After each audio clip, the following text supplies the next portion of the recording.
చూడు మధు, నాలాంటి మగాడిని గూగుల్ అంతా ఎత్తినా దొరకడు. అయినా బంపర్ ఆఫర్ బెల్ కొడతానంటే తలుపు తినంటావేంటి? నా గురించి నీకేం తెలుసు? బాగుంటాం, భార్య అయితే ఇంకా బాగుంటావు అని. అయినా చూడు ఎంతకాలం ఇలా మహారాణిలో చూసుకుంటాను. చూసుకోనా?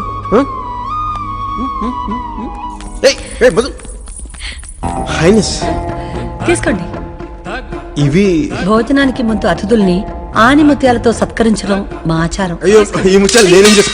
అయ్యో క్షమించాలి, పర్లేదండి, పర్లేదండి. క్షమించాలి హైనస్. లేదండి, ఇందులో మీ తప్పే లేదండి, నేనే తీస్తాను. ఏరిళ్ళు ఏయ్, ఏం కంగారు పడకండి. కొంచెం మీరు కొంచెం అటు తిప్పి. అదండి. ఏ షేక్, నువ్వు అప్పుడే వచ్చేసావా? లేదు, ఇంకా వంటగదిలో ఉండి కిళ్ళీలు చుట్టుకుంటున్నాను. కిళ్ళలు తెచ్చారా? తెచ్చాను. రండి భోంచేద్దాం. అక్కర్లేదు, మిమ్మల్ని చూస్తేనే కడుపు నిండిపోయింది. Sheikh join us, no. I don't want to join. Okay, వదిలేండి, మీరు కూర్చోండి. మీరు కూడా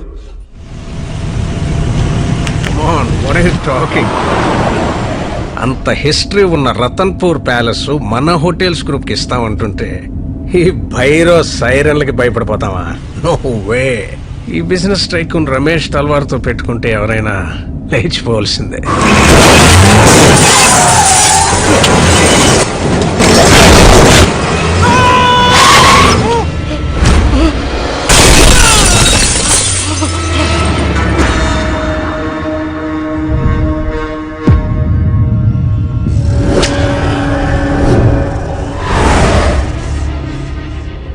బెంగాల్ టైగర్. నా 13వ ఏట నా కళ్ళ ముందే మా నాన్న దీన్ని వేటాడుతుంటే ఇది ప్రాణాల కోసం పోరాడుతుంది. అవతల వాళ్ళకి ఛాన్స్ ఇస్తే అది పోరాటం, ఆ ఛాన్స్ కూడా మనమే తీసుకుంటే అది వేటాడటం. నాకు వేట నచ్చింది. మా నాన్న చెప్పాడు, రాచపుట్టక పుట్టాక వేటాడాలి, విస్తరించాలి, నచ్చింది లాక్కోవాలి అని. అది ఈ రతన్పూర్ సంస్థానం రాజుకి నచ్చల. వాడికున్నదంతా ఈ జనానికి ఇచ్చుకుంటూ పోయేవాడు. మేము జనం దగ్గర లాక్కుంటూ మా భూములు విస్తరించుకుంటూ పోతుంటే తట్టుకోలేకపోయాడు. ఊరందరి మధ్య ఆ రాజుమంటూ హరినారాయణ మా నాన్నని కఠినంగా శిక్షించాడు. చూడేలా ఉన్నాడో.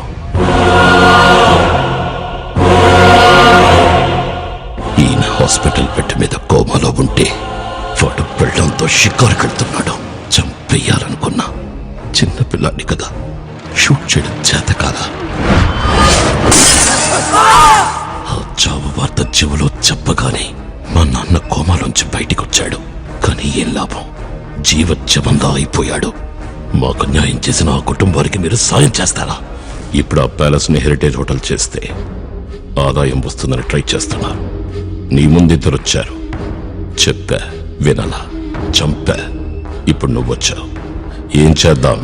సార్ ఎవరన్నా బతకడానికి బిజినెస్ పెట్టుకుంటారు, చావడానికి కాదు సార్. మీ కుటుంబాల మధ్య ఎన్ని గొడవలు ఉన్నాయని నాకు తెలియదు సార్. సార్ ప్లీజ్ మమ్మల్ని వదిలేండి, మేము వెళ్ళిపోతాం. అవును సార్. భోన్ చేసి వెళ్ళండి. గాయత్రి, వెళ్ళొస్తాను.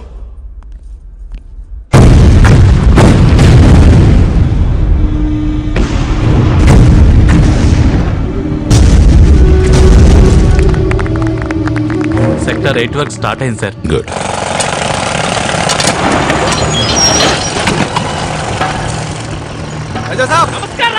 రాజా సాబ్, మై మట్కా సీను సాబ్. అప్పాజీ, ఏంటంట? ఏమి లేదు సార్, కొత్త సీఐ వచ్చాడంట. బిజినెస్ బంద్ చేయించి స్కూల్ ఖాళీ చేయించాడంట.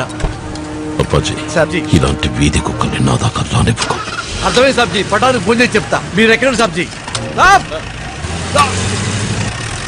వెళ్ళిపోయి అరగంట అయింది అక్కడ.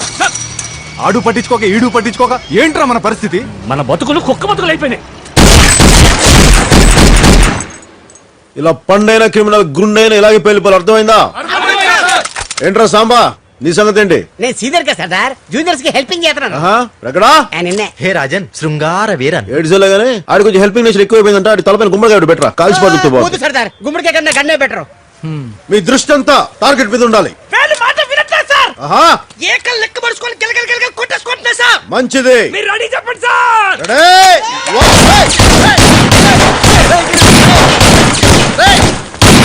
అసలు డిసిప్లిన్ లేకుండా చచ్చింది. ఇంకా రెడీ చెప్పాను అంతే, కాల్చమని చెప్పలేదు రా. రండి రండి లైన్లో రెడీ అవ్వండి. ఏం చేయండి ready.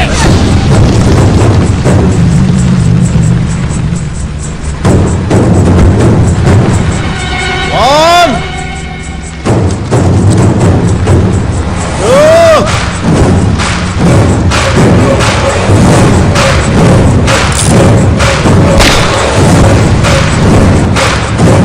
three, shoot!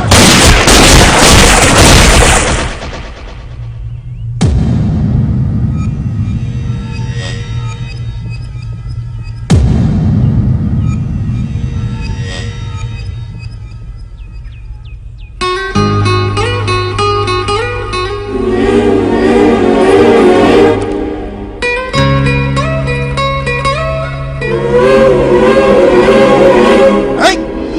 Hey, Madhu!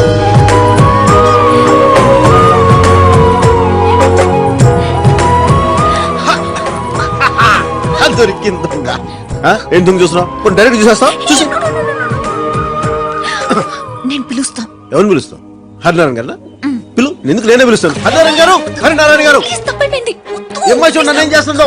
నేను రూమ్ లో బట్టలు మార్చుకుంటే ఫ్రీగా చూసేస్తుంది. చూడండి అమ్మాయి నన్ను ఏం చేస్తుందో. ప్లీజ్. పోనీ ముద్దు పెట్టు. ఏంటి ముద్ద? చిన్నప్పటి నుంచి ముద్దు పెట్టేవాళ్ళు కానీ ముద్దు పెట్టేవాళ్ళక ముద్దులు కరువాసిపోయాను.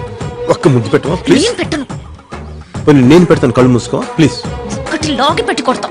ఎవడొద్దను? పెళ్లి చేసుకో, బాగా చూసుకో, ఇష్టం వచ్చినట్టు కొట్టుకో, కానీ బయటికి మాత్రం చెప్పు. కానీ లోపు మాత్రం నా ప్రేమను కాదు ప్లీజ్.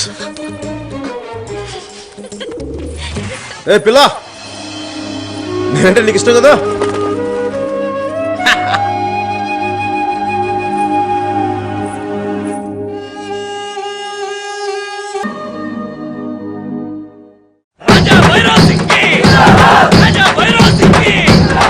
నాళ్ళకి సరైన మగోడికి గెడ్డం గీసే ఛాన్స్ వచ్చింది సార్. ఒక్క నిమిషం రోజు రాజవాడికి వెళ్తాడు. ఏంటిదంతా? ఈ రోజు రాజా భైరవ్ సింగ్ పుట్టినరోజు. ఆయన అభిమానులు పండుగ చేసుకుంటున్నారు. ఇలా ఫైరింగ్ చేస్తున్నారు, అడగరనా? ఎవరికైనా తగిలితే? ఇక్కడ ఎవడో అడగడో. ఇది ఇక్కడ ఆచారం సార్. అందనంత ఎత్తులో ఉన్నాడు భైరవ్. తల సేఫ్గా ఉండాలంటే పైకి చూడకూడదు, పాదాలంక చూడాలి. నీలాంటోడు కాళ్ళు చూస్తాడు, నాలాంటోడు మాట వినకపోతే రెండు కాళ్ళు ఎరగొట్టి మోకాళ్ళ మీద కూర్చోబెడతాడు. అర్థమైందిగా? రేయ్, మనమేంటో చూపించండి.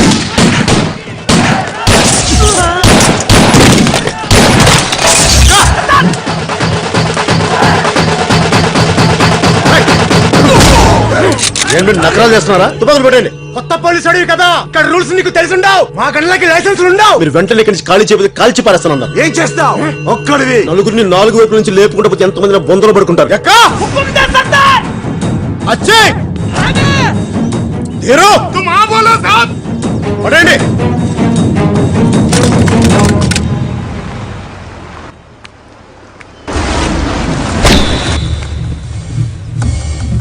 మీరేంటి సార్ ఈ బండిలో? నేను వచ్చిన బండి ముఖ్యం కాదు. ఎక్కడ మీ వాడు? పిలువు. ఇదిగో నిన్నే.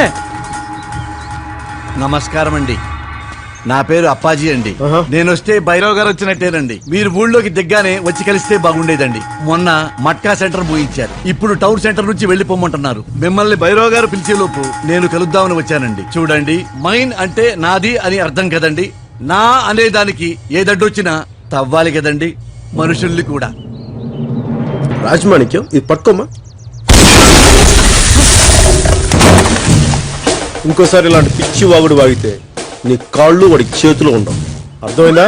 ఎడే ఏయ్, అయినా సగం గడ్డం చేసుకుని చిరాకులో ఉన్నా. పూర్తి గడ్డం అయ్యేలోపు ఇక్కడ ఒక్కడు ఉండొద్దు.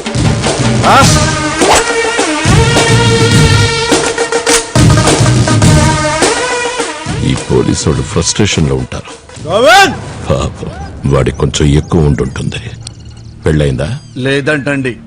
అయితే అదే సర్దుకుంటుంది. ఎర్రకోట మీద ఎగిరే జెండా లాంటి వాడు సార్ వాడు. ఎవ్వడి మాట వినడు. మీ మాట వింటాడేమో, ట్రై చేయండి. అప్పాజీ అతను ఎంప్లాయ్. అలాంటి వాళ్ళకి నా అపాయింట్మెంట్ దొరకడమే కష్టం. చూద్దాం. 12 ఏళ్లకోసారి జరిగే ఉత్సవాలు రేపు గుళ్ళో మొదలవుతున్నాయి.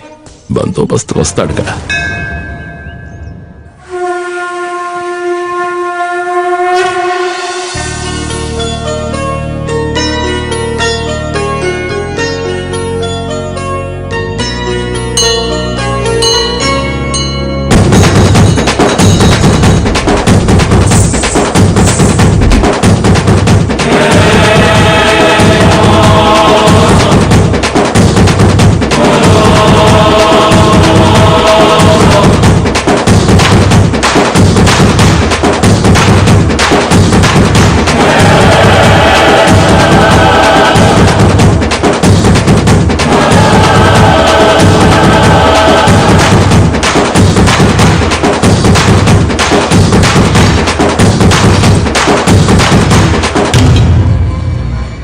ఏంటి అంత దీర్ఘంగా ఆలోచిస్తున్నావు?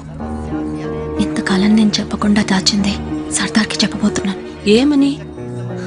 ఈ సంస్థానానికి వారసురాలిని నేనే అని. కానీ తెలిస్తే ఏం జరుగుతుందో అన్న భయం కూడా ఉంది.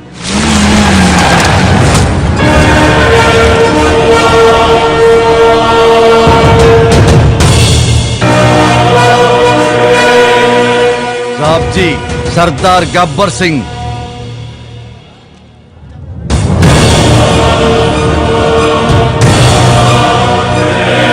నమస్కారం సార్. ఏంట్రా బందోబస్తు ఎలా ఉంది? అంత బాగా జరుగుతుంది సార్ రాజా భైరవ్ సింగ్ అంటే అతనే.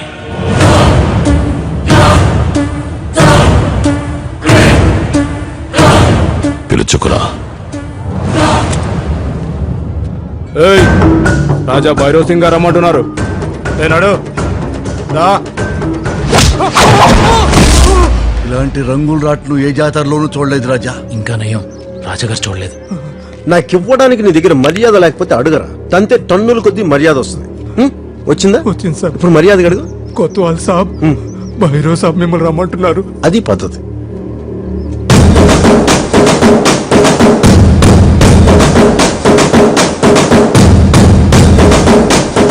చెప్పా రాజా భైరవ్ సింగ్ అంటే నువ్వేనా? అచ్చం కటౌట్లో ఉన్నట్టున్నావే. ప్రాబ్లం ఏంటి చెప్తే సాల్వ్ చేద్దాం. ఎలాంటి ప్రాబ్లం అయినా సరే చెప్పు. సర్దార్ గారు. సర్దార్, ఎవరితో మాట్లాడుతున్నావో తెలుసా? భైరవ్ సింగ్, రాజా భైరవ్ సింగ్. నువ్వెవరితో మాట్లాడుతున్నావో తెలుసా? గబ్బర్ సింగ్, సర్దార్ గబ్బర్ సింగ్. నేను రాజుని, పాలించడానికి పుట్టిన వాణ్ణి. నేను పోలీస్ని, శిక్షించడానికి పుట్టిన వాణ్ణి. ఇక్కడ నా సంతకం లేని బతుకు ఉండదు, చావు ఉండదు. అసలు చావు బతులు జోలికొస్తే శాల్తీ కూడా ఉండదు. రాజా భైరవ్ సింగ్, నిన్న మొన్న నాకు అనవసరం. నేను వచ్చాక రూల్ మారాలి, రూలింగ్ మారాలి, టైం మారాలి, టైం టేబుల్ మారాలి. మారకపోతే ఏమవుతుందో తెలుసుగా? బేస్ లేచిపోద్ది.